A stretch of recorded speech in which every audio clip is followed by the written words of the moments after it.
கிறிஸ்துவுக்குள் மிகவும் பிரியமான தேவ பிள்ளைகளுக்கு அன்பின் வாழ்த்துக்கள். விசுவாசம் என்கிற தலைப்பில் நாம் வேதத்தை தியானிப்போம். பிரியமானவர்களே, விசுவாசித்தால் தேவ மகிமையை காண்போம், விசுவாசிக்கிறவனுக்கு எல்லாம் கூடும் என்று இயேசு சொல்லியிருக்கிறார். இந்த விசுவாசத்தை குறித்து வேதத்தில் சொல்லப்பட்ட பெயர்கள், அந்த விசுவாசத்தின் தன்மைகளை குறித்து நாம் விவரமாக பார்ப்போம். முதலாவது மகா பரிசுத்தமான விசுவாசம், இரண்டாவதாக உறுதியான விசுவாசம், மூன்றாவது நிலையான விசுவாசம். முதலாவதாக மகா பரிசுத்தமான விசுவாசத்தை குறித்து நாம் தியானிப்போம். யூதா புஸ்தகம் 1வது அதிகாரம் 20வது வசனம். நீங்களோ பிரியமானவர்களே, உங்கள் மகா பரிசுத்தமான விசுவாசத்தின் மேல் உங்களை உறுதிப்படுத்தி கொண்டு பரிசுத்த ஆவிக்குள் ஜெபம் பண்ணி. பிரியமானவர்களே, மகா பரிசுத்தமான விசுவாசத்தில் முதலாவது நம்மை நாம் உறுதிப்படுத்த வேண்டும்.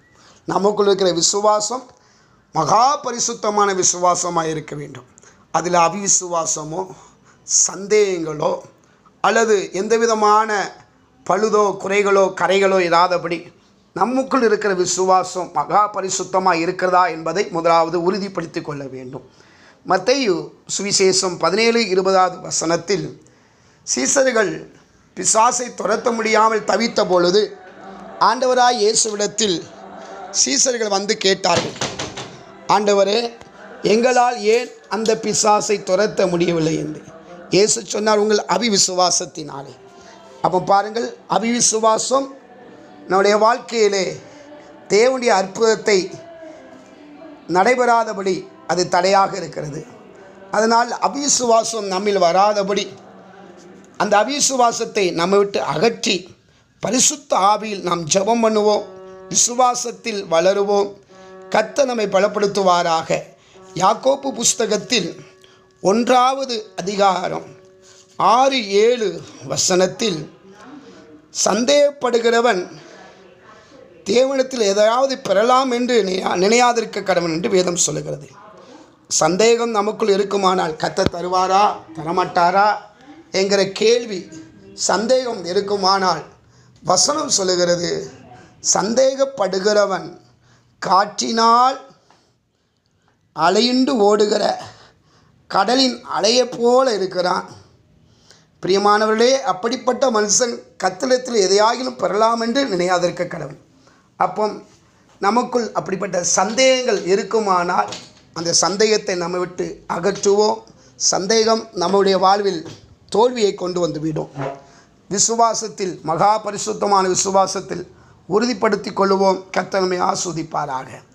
இரண்டாவதாக உறுதியான விசுவாசம். கொலோசியர் புஸ்தகம் 2வது அதிகாரம் 6-7 வசனங்களில் நாம் பார்க்கிறோம். 5வது வசனத்திலும் கிறிஸ்துவில் மேலுள்ள உங்கள் விசுவாசத்தின் உறுதியை பார்த்து சந்தோஷப்படுகிறேன்.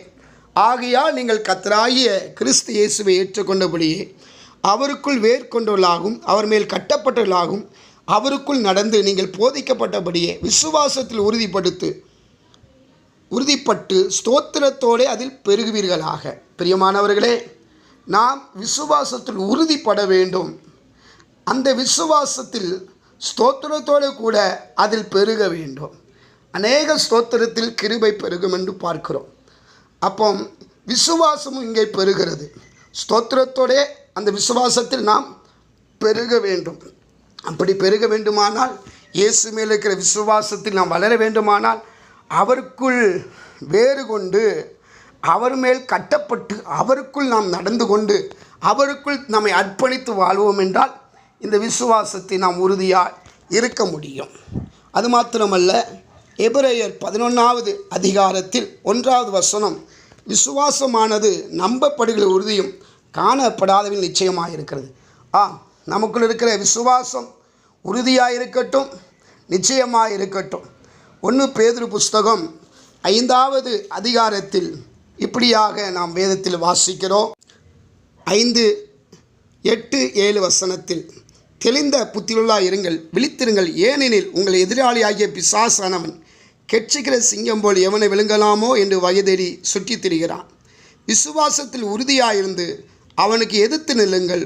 உலகத்தில் உள்ள உங்கள் சகோதரிடத்தில் அப்படிப்பட்ட பாடுகள் நிறைவேறி வருது என்று அறிந்திருக்கிறோம். ஆம், நாம் விசுவாசத்தில் உறுதியாக நிற்கும் பொழுதுதான் நாம் சாத்தானுக்கு எதிர்த்து நிற்க முடியும்.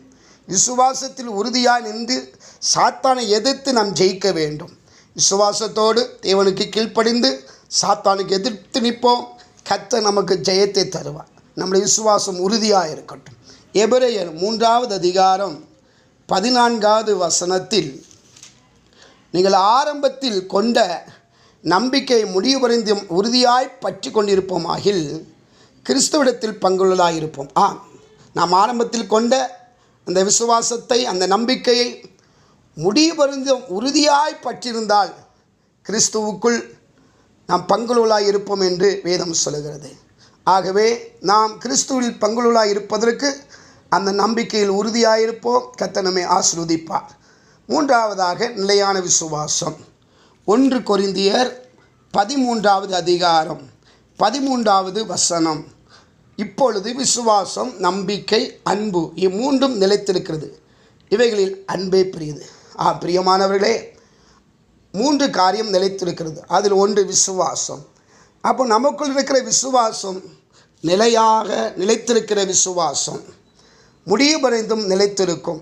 1 கொரிந்தியர் 16வது அதிகாரம் 13வது வசனத்தில், விழித்திருங்கள், விசுவாசத்தில் நிலைத்திருங்கள், புருஷராயிருங்கள், திடன் கொள்ளுங்கள்.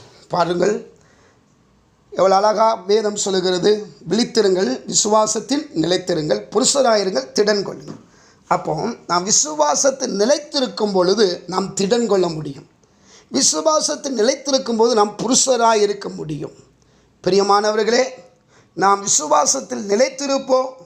விசுவாசத்தை அசைப்பதற்கு சத்துரு சூழ்நிலை நமக்கு விரோதமாக இருக்கலாம். தேவன் மேல் வைக்கும் விசுவாசத்திலே நாம் வளருவோம். விசுவாசித்தால் தேவ மகிமையை காண்போம் என்று சொன்னபடி நம்முடைய வாழ்வில் கர்த்தருடைய மகிமையை காண்போம்.